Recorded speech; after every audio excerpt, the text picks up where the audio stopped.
Et il ne fait rien. Un être spirituel. Lui ne s'accroche pas aux choses naturelles. Tu sais pourquoi est-ce que quand on dit prions, combattons nos oncles au village, tu sais pourquoi nous prions beaucoup? Nous avons peur de la mort. Nous avons peur des attaques. Et c'est ce qui nous pousse à faire ça. Mais je pose une question, pasteur Motif.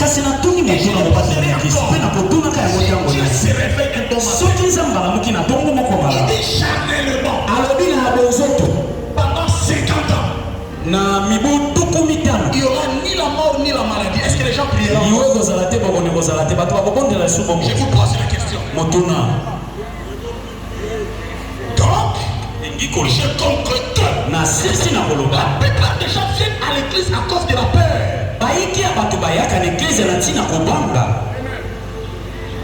Mais l'église, on ne vient pas pour la peur. On vient parce qu'il y a l'atmosphère. On vient parce qu'il y a l'atmosphère. C'est là qu'on vient rencontrer Dieu. C'est lié. C'est un lieu redoutable.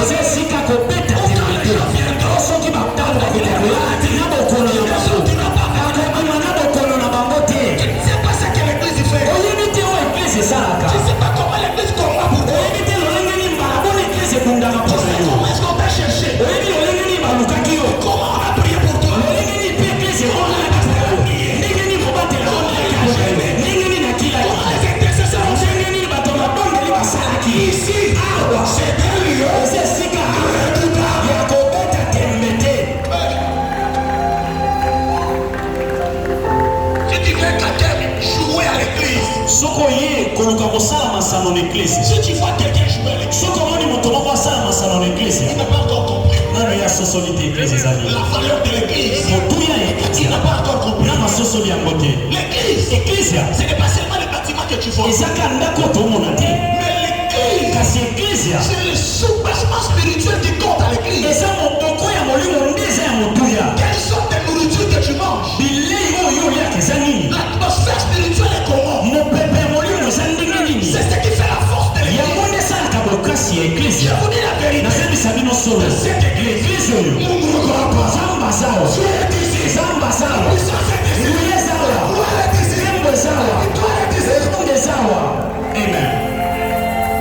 je prie Dieu chaque jour. Je me fatigue pour chercher Dieu. Je lui dis, Seigneur, fais-moi un être spirituel. Mais tiens-moi d'être un être spirituel. Je ne sais pas. Chaque jour. Et tu ne sais pas. C'est ce que les gens ignorent. La Bible dit quoi? Nous allons rendre compte de vos âmes.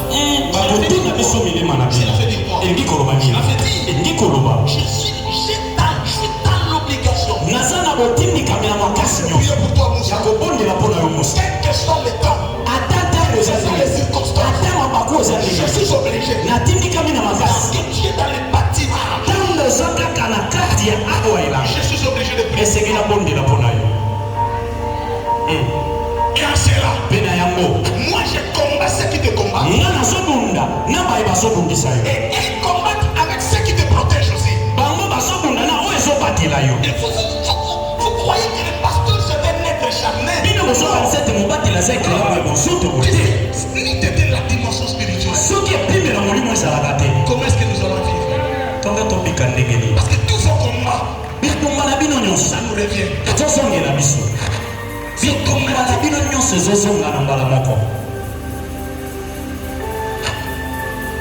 À l'église, c'est un endroit d'honneur. À l'église, de la même manière que tu respectes ton travail, c'est de la même manière que tu dois respecter l'église. Et tu dois respecter les heures de l'église. Regardez-moi, quand nous sommes devant nos chefs, liboso na bakonzi na biso mosala. Nous tremblons. Tolenga. Mais car nous venons à l'église. Kasi ntango toye l'église. Nous voulons tout faire. Tolingi osala makambo nyonso. Mpe toloba nyonso. L'apôtre Paul dit quelque chose. Comment Paul alobi eloko moko? Bolanda malamu. Il dit ceci. Alobi boye. Écoutez-moi bien. Écoutez-moi bien. Yokanga malamu. L'apôtre Paul dit ceci. Comment Paul alobi boye? Nous Biso. nous apparaissons comme des pauvres. Tozobima lokola babola. Alors que nous enrichissons les gens. Soka ndeti tozokomisa basusu bato na bosu. L'homme de Dieu est capable de prier à Dieu et il écoute et il te donne ce que ton cœur Moto veut. na nzambe aza na makoki ya kobondela epa nzambe nzambe ayoki mpe apesi yo oyo oza nango Il bosenga. te donne une parcelle. Apesi yo lopango. Mais Dieu me laisse locataire. Kasi nzambe atiki nga na ofutela kaka. C'est là que je dis, Elingi koloba tu n'es pas plus que moi. oleki nga te. Quelqu'un, c'était, disons, en Amérique latine là. ezalaki na Amérique latine. Cet homme-là, Moto wana il était riche, azalaki moto na bomengo mingi. fortement riche. Azalaki na bomengo ebele. Parce qu'il avait un cœur attaché à son église. Azalaki na ntimo ekangama na eklesia na ye. Et à chaque fois que l'église Mpe na mbala nyonso eklesia avait besoin de quelque chose, ezalaki na bosenga eloko moko. cet homme-là se mettait. Moto wana bandaki kopesa Il faisait des chèques. anda kosala eloko. L'église entière Eklesia mobimba et les pasteurs na mobali priaient pour lui. banda kobondela À chaque fois. mbala nyonso. Quand vous savez qu'en Amérique latine, il y a beaucoup de voleurs de banques, ceux qui imitent les signatures et les chèques des gens.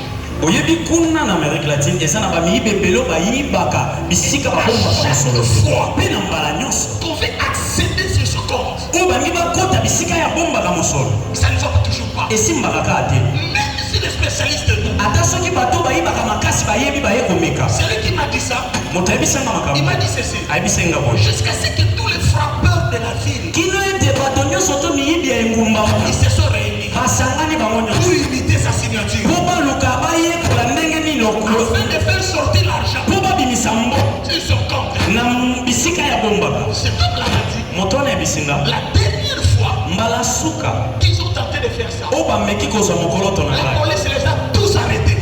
la polusu ekangi bango nyonso Et lui se réjouit. mpe azosepela Il croit azokanisa ce sont des ordinateurs et c'est ordinateur de l'intelligence. nde mpe mayele wana Non. te L'église eklesia et le pasteur, na baba te ils priaient pour lui. babanda kobola mingi ntango nyonso na À kokobaka un certain moment, na ntango moko vous savez que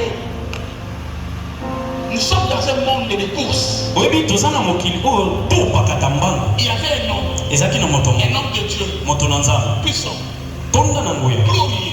azalaki na nkembo Il a fait des campagnes de notre côté. asala bakampagne makindo minene Alors, kuna il a ouvert l'église. afongoli eklesia La femme de ce... Suivez-moi bien. bolanda malamu La femme de cet homme-là mwasi ya moto na nzambe wana a amené cet homme riche là-bas. amemeli ye moto ya bomengo wana Et il a été séduit de cette église-là. mpe ndimaki kokota na eklesia wana Il est resté dans cette église. atikali na eklesia Il a wana laissé son église. etikali eklesia na ye Il a laissé son atiki eklesia na ye Un mois après, sanza moko 2 mois après, sanza mibale 3 mois après, sanza misato 4 mois après, sanza mine 5 mois après. sanza mitano On a fait sortir ces bandits-là. babimisi babandi wana Ils se sont confectionnés, ils se sont dit, bango baminobeli lisusu maintenant, sikao on va bien s'asseoir tokofanda malamu pour voir mpo totala comment faire. lolenge nini tosala Ils se sont assis bafandi parce que mpo ete de l'autre côté, na ngambo on mosusu ne priait plus pour lui.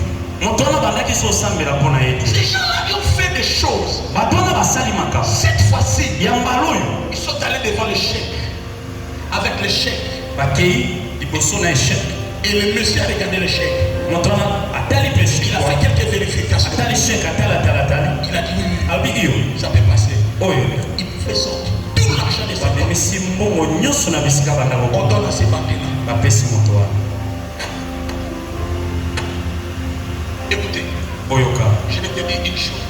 nakoyebisa moko J'aime un enfant de cette maison qui me dit toujours. nalingaka mwana moko ya ndako Il ayebisaka me dit, il nyonso me parle toujours de la couverture spirituelle. alobelaka nga ntango nyonso na ntina mofiniko ya molimo Dans la vie, na bomoi il faut avoir la couverture spirituelle. esengeli kozala na mofiniko ya molimo Une couverture spirituelle, mofiniko ya molimo ça te permettra, ekosunga yo quand tu es fatigué, ntango olembi la couverture te couvre. mofiniko esipi yo Quand tu es faible, ntango oza na la botawu couverture te couvre. yango Quand tu ekofinga oublies,